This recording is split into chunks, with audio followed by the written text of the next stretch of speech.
Hello friends, बहुत बहुत स्वागत है आपका इंग्लिश एडवांटेज की ऑनलाइन क्लासेस में। फ्रेंड्स, इस वीडियो में मैं आपको S B I P O 2017 pre और मेंस के लिए कुछ इंपॉर्टेंट क्वेश्चंस बताऊंगा, जिसमें से कुछ क्वेश्चन डबल फिलर्स के हैं, सेंटेंस फिलर्स के हैं, और कुछ इसमें पैराग्राफ कंप्लीशन के हैं। तो ये नया पैटर्न है, इस तरह के क्वेश्चंस सभी एग्ज़ाम में पूछे जा रहे हैं। तो इस तरह के कुछ क्वेश्चंस मैं बताऊंगा, और ये वीडियो हिंदी में रहेगा। इसका इंग्लिश वर्जन भी मैं इसी चैनल पर अपलोड करूंगा, जिसका नाम है इंग्लिश एडवांटेज यूट्यूब चैनल। तो चलिए शुरुआत करते हैं, लेकिन शुरुआत करने से पहले ये बुक मैं आपको रिकमेंड करना चाहूँगा। इस बुक की बहुत अच्छी रिपोर्ट मेरे पास आ रही है स्टूडेंट्स के थ्रू। काफ़ी सारे स्टूडेंट्स ने मेरे से बोला है कि बहुत ही अच्छी बुक है ये, और इसमें प्री और मेंस के सभी सब्जेक्ट्स कवर हैं। मतलब एक ही बुक से आपका सारे सब्जेक्ट और सारे सेक्शन कवर हो जाएंगे। इसमें आपका डीआई है, इंग्लिश है, और आपका जनरल अवेयरनेस है। इस तरह के सारे ऑप्शन जो हैं प्री और मेंस, ये सारे इसमें कवर हो जाएंगे। और इसमें प्रीवियस ईयर के क्वेश्चंस दिए हुए हैं, और उससे आपको काफ़ी अच्छा आइडिया लगेगा। 2011 से लेकर 2016 तक के इसमें सारे सॉल्व पेपर दिए हुए हैं। और देखिए यहाँ पर जैसे लिखा हुआ है, highly recommended by previous year successful aspirants. तो प्रीवियस ईयर के जो सक्सेसफुल स्टूडेंट्स हैं उन्होंने इसको रिकमेंड किया है। काफ़ी अच्छी बुक है ये। और general awareness, banking awareness and computer awareness, इसमें इन तीनों सब्जेक्ट के मोस्ट एक्सपेक्टेड क्वेश्चन इसमें दिए हुए हैं। तो इसको आप ले सकते हैं, और जिसको आप जरूर लें। इसमें बहुत सारे नए पैटर्न के क्वेश्चन भी इसमें दिए हुए हैं। और ये 6th एडिशन है, देखिए इसका comprehensive guide to S B I P O, ये 6th एडिशन है। इसका मतलब ये काफ़ी सक्सेसफुल बुक है। और इसको आप, इसकी लिंक मैंने डिस्क्रिप्शन बॉक्स में दी है। तो उस डिस्क्रिप्शन बॉक्स में जो लिंक है वहाँ से ही आप इसको खरीदें, क्योंकि मिलते जुलते नामों की कई सारी बुक्स मार्केट में आ जाती हैं। तो डिस्क्रिप्शन बॉक्स में जो लिंक है उससे आप खरीदेंगे तो सही बुक आप खरीद पाएंगे। सीधे आप अमेजन के पेज तक डायरेक्ट पहुंच जाएंगे, और वहाँ से आप इस बुक को ले सकते हैं। तो इसकी लिंक आप जरूर देख लें डिस्क्रिप्शन बॉक्स में, और वहाँ से इसको आप जरूर लें। और प्री और मेंस दोनों के लिए ही ये बहुत ही आपके लिए यूजफुल रहेगी। तो चलिए शुरुआत करते हैं। देखिए, ये डबल फ्लैश के कुछ क्वेश्चन हैं, और डेफिनेटली ये आपके S B I P O pre में कुछ क्वेश्चन इसके आएंगे। तो इसको आप किस तरीके से सॉल्व कर सकते हैं। देखिए, जैसे ये क्वेश्चन है, police claimed that Amit Singh was heard a spot fixing deal with Ajit Chandelia in one of the phone conversation they। अब इसमें आपके जो 5 ऑप्शन दिए हैं उसमें से कैसे अंदाजा लगाएंगे कि इसमें क्या आएगा आपका। अब देखिए यहाँ पर इस सेंटेंस का मतलब क्या है, इसको आप कैसे सॉल्व करेंगे। Police claimed that Amit Singh was heard, मतलब पुलिस ने ये क्लेम किया है कि अमित सिंह को सुना गया। ठीक है, अब उसको सुना गया, इसका मतलब है कि उसको जब सुना गया, जब वह किसी काम में इन्वॉल्व था, जब वह कोई काम कर रहा था। तो कॉमन सेंस ये बोलता है कि यहां पर आपको एक आईएनजी फॉर्म की वर्ब चाहिए। ठीक है, क्योंकि उसको हर्ड किया गया, उसको सुना गया जब वो किसी काम को कर रहा था। तो यहां पर आपको आईएनजी फॉर्म की वर्ब चाहिए। इसका मतलब इसमें अबाउट और ड्यूरिंग नहीं आएंगे, मतलब अबाउट और ड्यूरिंग को आप इसमें हटा सकते हैं। और यहां पर देखिए, आई स्पॉट फिक्सिंग डील। ठीक है, अब डील और बैलेंस दो ऐसे वर्ड हैं जिनके साथ हम स्ट्राइक वर्ड का यूज करते हैं, जैसे स्ट्राइक का डील और स्ट्राइक का बैलेंस। ठीक है, और ये सारी चीजें जो होती हैं, ये वर्ड कॉम्बिनेशन जो होते हैं, ये आपको आते हैं रीडिंग से। तो इसीलिए आपने सुना होगा कि ज़्यादातर टीचर्स बोलते हैं कि आप हिंदू की रीडिंग करिए या अच्छा कंटेंट पढ़िए। ये सारे जो कॉम्बिनेशंस आपको समझ में आते हैं, ये आपको रीडिंग से आते हैं। तो जैसे कि मैंने अभी आपको बताया, डील के साथ स्ट्राइक वर्ड लगेगा, क्योंकि डील और बैलेंस के साथ स्ट्राइक वर्ड लगता है। तो एक तो ये आपका लॉजिक हो गया। दूसरा, यहां पर ये देखिए, in one of the phone conversations they. अब दे के साथ कौन सा वर्ड आएगा, इसका मतलब ये है कि उसको इंटरसेप्ट किया गया। इंटरसेप्ट का मतलब है कि बीच में उस कॉल को रोक के उसको पकड़ा गया है कि वहां पर क्या बातचीत चल रही थी। इसमें टैप वर्ड भी है इसमें, लेकिन टैप का मतलब है कि पूरी पूरी जो रिकॉर्डिंग थी उसको उन्होंने टैप कर लिया। लेकिन इंटरसेप्टेड का मतलब है कि बीच में से उनकी बात को काट के वहां से सुना गया कि क्या कन्वर्सेशन चल रही है। तो इसमें आपका ये 4th जो ऑप्शन है ये एकदम सही है, और ये इसका आंसर होगा। ठीक है, तो देखिए, मैंने कुछ लॉजिक आपको 3 या 4 लॉजिक इसमें बताए हैं, और ये सारे लॉजिक आप अप्लाई करेंगे तो आपको डबल फ्लर्स बहुत इजी लगेगा। Police claim that Amit Singh was heard. ठीक है, हर्ड के बाद आईएनजी फॉर्म चाहिए, तो स्ट्राइकिंग हो गया आईएनजी फॉर्म। और स्ट्राइक वर्ड को आप बैलेंस, डील के साथ और बैलेंस के साथ भी जोड़ सकते हैं, तो उस हिसाब से भी इसका लॉजिक बन रहा है। और इंटरसेप्टेड एकदम एकदम अप्रोप्रिएट वर्ड है, तो वो भी इसके साथ जा रहा है। तो यहाँ पर इसका आंसर होगा डी, स्ट्राइकिंग और इंटरसेप्टेड। ठीक है, तो 3 या 4 लॉजिक मैं आपको बताऊंगा इनको सॉल्व करने के, और उन लॉजिक्स को आप अप्लाई करेंगे तो डेफिनेटली आप सही आंसर इसका निकाल सकते हैं। आप देखिए ये क्वेश्चन नंबर 2 देखते हैं। The Supreme Court has said no arrest should be made for. अब देखिए यहां पर आप कैसे लॉजिक लगाएंगे। अब देखिए यहां पर वर्ब दिया हुआ है पोस्टिंग, ठीक है, पोस्टिंग एक वर्ब दिया हुआ है, तो वर्ब से पहले यहां पर आपको क्या चाहिए, वर्ब को क्वालिफाई करने के लिए नॉर्मली हम एडवर्ब का प्रयोग करते हैं। तो यहां पर आपको यदि ग्रामर का लॉजिक लगाएं तो यहां पर आपको एडवर्ब चाहिए, और एडवर्ब जो दिए हुए ऑप्शंस में जो फर्स्ट ऑप्शन है, जो सेकंड ऑप्शन है अलेजेडली, वो है एडवर्ब, और बाकी किसी में एडवर्ब नहीं है। तो इसलिए इसका अगर ये सिंपल लॉजिक ही आप अप्लाई करें तो विद इन सेकेंड्स आप इसका आंसर निकाल सकते हैं, और इसका आंसर होगा सेकेंड्स। अब देखिए अब आप दोनों वर्ड्स को इस पर आप लगाएं तो आपका जो सेंटेंस बनेगा वो बिल्कुल सही बनेगा। The Supreme Court has said no arrest should be made for allegedly posting objectionable comments on social networking sites without the clearance of the top police officials. इस सेंटेंस का मतलब ये है कि कोई भी अरेस्ट नहीं किए जाने चाहिए, कोई भी अगर ऑब्जेक्शनेबल कमेंट करता है सोशल नेटवर्किंग साइट जैसे फेसबुक पर या ट्विटर पर, कोई भी ऑब्जेक्शनेबल कमेंट करता है तो उसका जब तक आपको टॉप ऑफिशियल से क्लियरेंस नहीं मिल जाता तब तक उनका कोई भी अरेस्ट नहीं किया जाना चाहिए। ये इस सेंटेंस का मतलब है।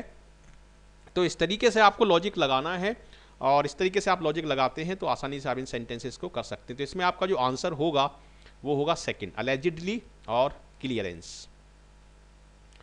अब देखते हैं, ये है क्वेश्चन नंबर 3।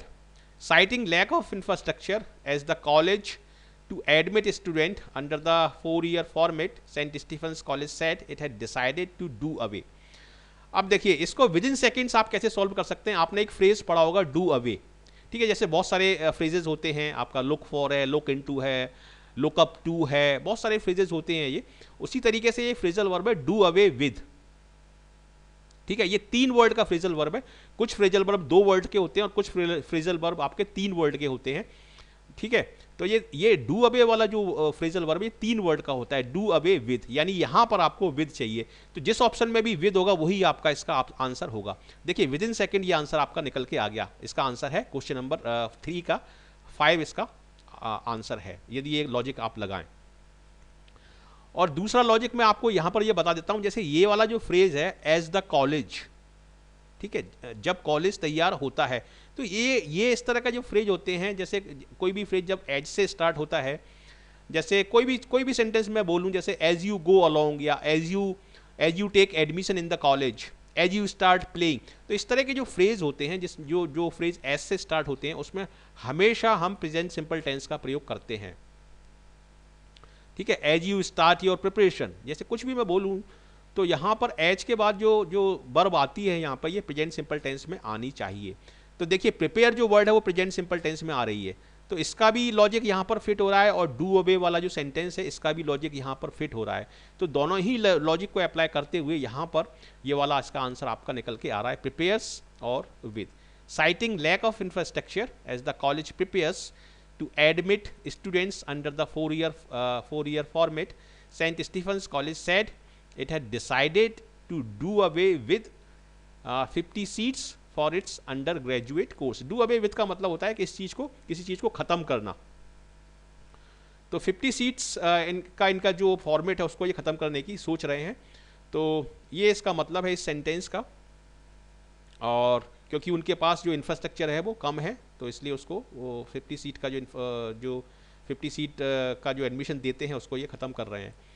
तो डू अवे के साथ विद लगता है, तो इसलिए यहाँ पर इसमें 5 वाला जो ऑप्शन है वो इसका आंसर होगा क्वेश्चन नंबर 3 का। तो इस तरीके से आप इसको सॉल्व कर सकते हैं। और ये जो क्वेश्चन है ये रियल क्वेश्चन है, ये SBI PO के ही रियल क्वेश्चन है, और इसी तरीके के क्वेश्चन आपके SBI PO प्री और मेंस में निश्चित रूप से आएंगे।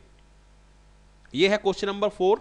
The hall ticket can be collected from the chief superintendent of the center concerned before the examination on the identity card। देखिए हम जब हॉल टिकट लेते हैं तो हॉल टिकट कब लेते हैं हम हॉल टिकट लेते हैं एग्जाम के शुरू होने से पहले। The hall ticket can be collected from the chief superintendent of the centre concern before the. अब बिफोर द के बाद यहां पर आपको एक नाउन चाहिए, यहाँ पर आपको एक नाउन चाहिए कि किसी चीज़ के शुरू होने से पहले, तो वो उस चीज़ का नाम, मतलब आपको यहाँ पर नाउन फॉर्म चाहिए। ठीक है, तो नाउन यहाँ पर सेंटेंस क्या बोल रहा है कि इसके एग्ज़ाम के शुरू होने से पहले हम हॉल टिकट कलेक्ट कर सकते हैं अपना आइडेंटिटी कार्ड दिखाकर। तो यहाँ पर देखिए स्टार्टिंग दिया है बिफोर द, देखिए बिफोर अगर यहाँ पर दा लगा हुआ है तो फिर स्टार्टिंग नहीं आएगा। ठीक है, बिफोर के जस्ट बाद यहाँ आपको नाउन चाहिए, तो इसलिए स्टार्टिंग भी हालांकि सही वर्ड है, लेकिन चूंकि दा लगा हुआ है और दा के बाद ये स्टार्टिंग वर्ड नहीं जाएगा। तो यहाँ पर ये कमेंसमेंट जो है, ये कमेंसमेंट नाउन फॉर्म है और कमेंसमेंट एक फॉर्मल वर्ड भी है।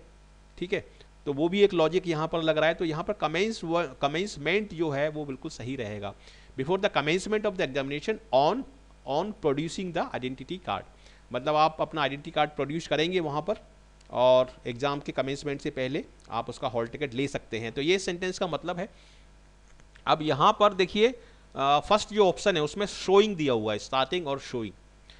तो यहाँ पर फॉर्मल कंडीशन में नॉर्मली हम प्रोड्यूस करते हैं, हम उस आइडेंटिटी कार्ड को दिखाते नहीं हैं, हम अधिकारी के सामने उसको प्रोड्यूस करते हैं और वो पूरे आइडेंटिटी कार्ड को चेक करता है कि आपकी ऑथेंटिसिटी सही है कि नहीं। तो वो जो पूरा प्रोसेस होता है उसको हम बोलते हैं प्रोड्यूसिंग या प्रोडक्शन। ठीक है, हम जो एविडेंसेस होते हैं, हम जो डॉक्यूमेंट्स होते हैं, उनको हम प्रोड्यूस करते हैं अधिकारी के सामने, शो नहीं करते।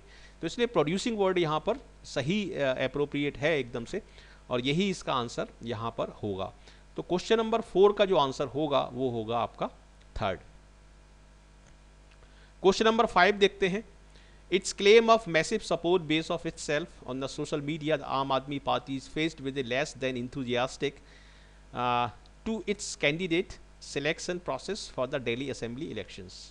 अब देखिए enthusiastic वर्ड दिया हुआ है यहाँ पर, तो enthusiastic के साथ कौन सा वर्ड जा सकता है? ठीक है, enthusiastic के साथ response वर्ड जा सकता है, क्योंकि enthusiastic रिप्लाई सेंसलेस है। इंथुजियास्टिक रिप्लाई कोई चीज़ नहीं होती, या इंथुजियास्टिक आंसर या इंथुजियास्टिक एक्ट या इंथुजियास्टिक एटीट्यूड भी गलत है।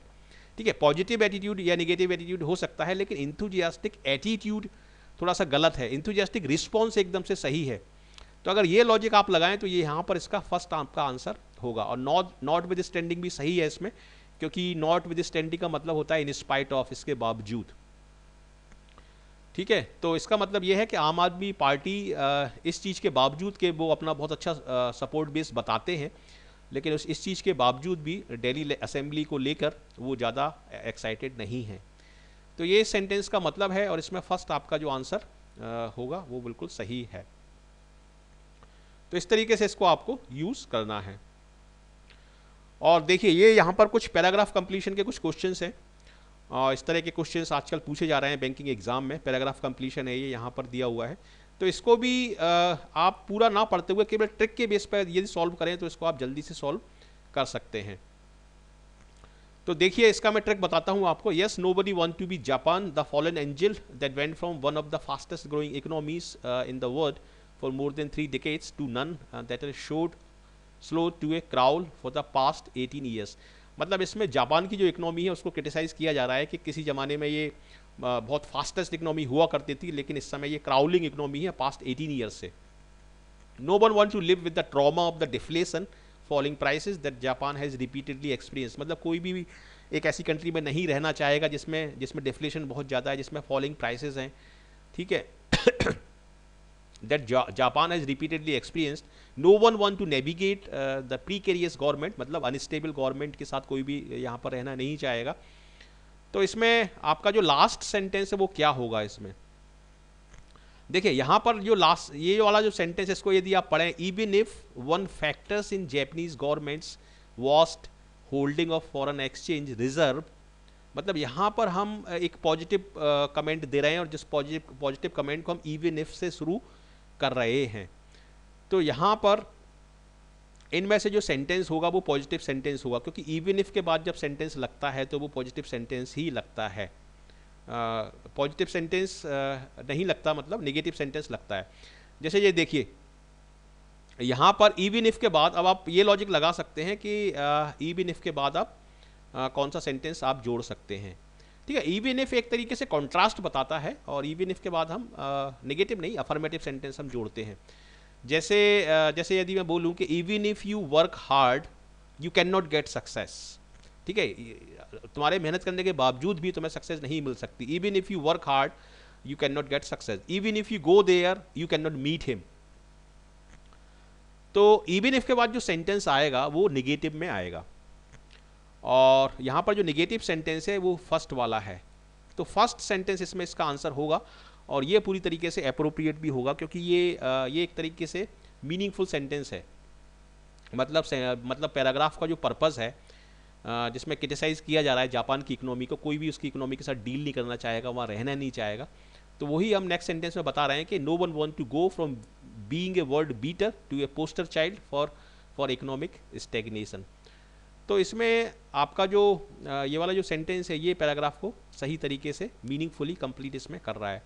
और इवन इफ के बाद ये वाले जो वर्ड हैं and, yet, although, until now, ये एक्चुअली कनेक्टर हैं और ये नहीं लगेंगे, क्योंकि इवन इफ के बाद आपको प्लेन सेंटेंस चाहिए, एक अफर्मेटिव सेंटेंस चाहिए, और अफर्मेटिव सेंटेंस केवल ए ही है। तो इसमें आपका आंसर जो होगा वो ए होगा। ठीक है, और यहाँ पर मैं आपको रिकमेंड करूँगा ये मॉक टेस्ट सीरीज़ लेने के लिए। एक मैंने बुक भी इसमें रिकमेंड की है अभी फर्स्ट स्लाइड में, तो वो बुक भी आप ले लें। और ये टेस्ट सीरीज़ है, इसमें सारे अपडेटेड क्वेश्चंस हैं और लेटेस्ट पैटर्न के सारे क्वेश्चंस हैं।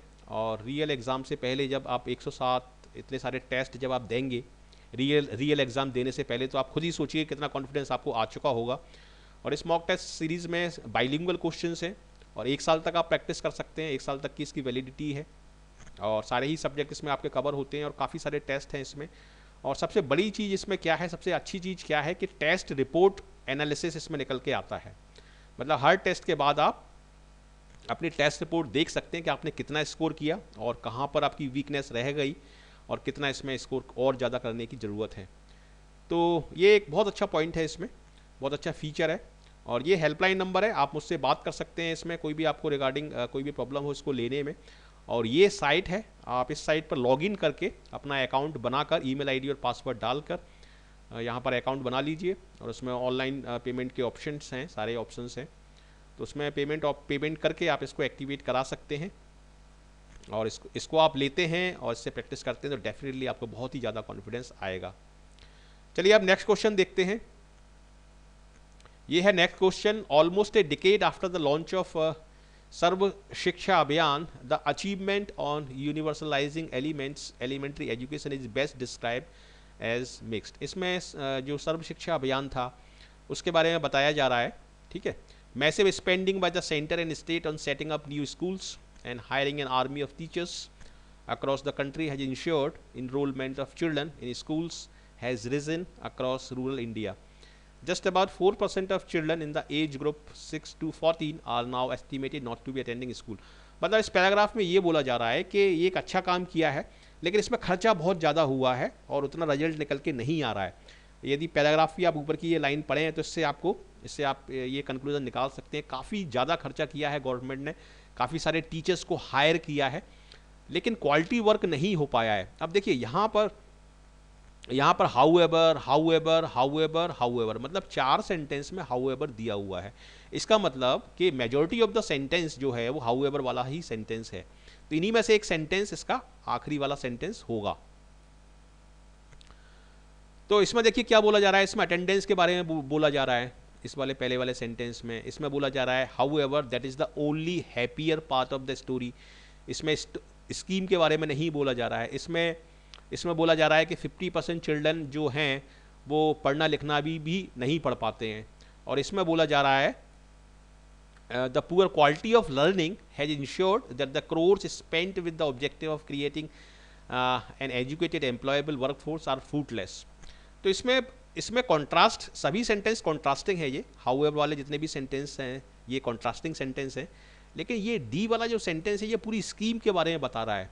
ठीक है, तो ये जो होगा ये एकदम अप्रोप्रिएट है इसका एंड करने के लिए। इसमें सम अप किया जा रहा है, कॉन्ट्रास्ट भी किया जा रहा है और सम अप किया जा रहा है, पूरी स्कीम को इसमें बताया जा रहा है, जबकि इसमें केवल स्कीम के कुछ पार्ट्स की बात हो रही है। और ये वाला जो सेंटेंस है ई, ये पूरी तरीके से गलत होगा, क्योंकि इसमें बोला जा रहा है कि the children would possibly grow up to be the educated employable workforce in India, क्योंकि यहाँ पर हमने कोई पॉजिटिविटी की बात नहीं की है। यहाँ पर यह बात की है कि इसमें खर्चा तो बहुत हुआ है लेकिन रिजल्ट कोई खास निकल के नहीं आया। तो इसलिए ई वाला सेंटेंस इसमें नहीं होगा, इसमें जो सही होगा वो आपका आंसर जो होगा वो होगा D. However the poor quality of learning, poor quality of learning क्यों है? क्योंकि नंबर ऑफ टीचर्स बहुत ज़्यादा इसमें भर्ती कर लिए हैं और उनका जो टीचिंग एप्टीट्यूड है वो उतना अच्छा नहीं है, गांव में अटेंडेंस भी ज़्यादा नहीं है, इसलिए जो रिजल्ट जो निकल के आ रहा है वो उतना अच्छा नहीं है। तो डी एकदम से इसका सही तरह इसको कंप्लीट कर रहा है और डी ही इसका आंसर होगा। तो इस तरीके से ये सेंटेंस को आपको अप्रोच करना है। क्वेश्चन नंबर 8 देखते हैं। क्वेश्चन नंबर 8 में क्या बोला जा रहा है? On 1 March Philip Morris tobacco giant sued 8 American retailers for selling counterfeit version of its Marlboro cigarette। Marlboro cigarette एक बहुत अच्छी इंपोर्टेड सिगरेट होती है जिसमें बहुत हाई लेवल की टोबैको का यूज़ किया जाता है। तो इसमें ये बोला जा रहा है कि मार्च फिलिप मॉरिस एक जाइंट कंपनी है, टोबैको जाइंट कंपनी, उन्होंने रिटेलर्स जो हैं जो सिगरेट वगैरह बेचते हैं उनको सू कर दिया, मतलब उन पे केस लगा दिया क्योंकि वो नकली मार्लबोरो सिगरेट बेच रहे थे। Governments are also boosting their efforts to crack down on counterfeiting, which deprive them of tax revenue in addition to harming legitimate business।